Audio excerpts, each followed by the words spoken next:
Hi, I'm Reid. Today we're going to delve into a teaching strategy that's integral for effective learning: guided practice.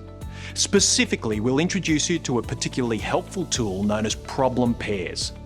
Now, for context, let's look at the typical instructional learning cycle at OCA. I do.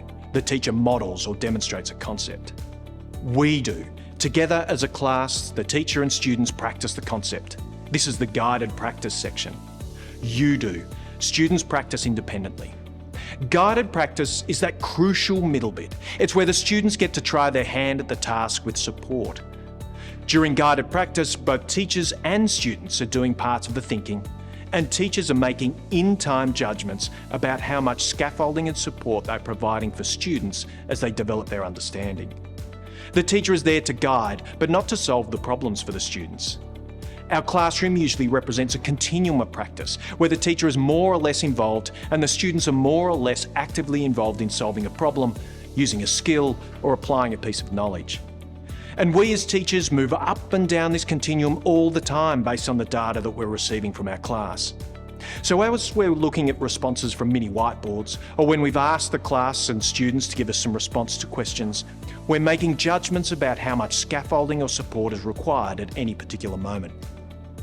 As teachers, we're usually strong at the I do phase and pretty good in the you do phase, but need some strategies to help support us in our work in the we do phase. One way of guiding instruction in maths is by using problem pairs. Problem pairs involve providing students with a worked example followed by a similar problem for them to solve. Providing the worked example gives students a support for them to work from. They can check the strategy in the worked example when solving the next problem. This ensures they're not left floundering, trying to recall a strategy from memory. Instead, they've got a clear model to follow. Consider this. Bob has 10 lollies. He shares them between two friends. How many lollies does each friend get? Nadil has 8 lollies. He shares them between two friends. How many lollies does each friend get? The student's job is to replicate the method from the first problem. Note that the teacher works through the left-hand problem first, before the second problem appears. This is important, as we want students to be carefully watching what the teacher is working on.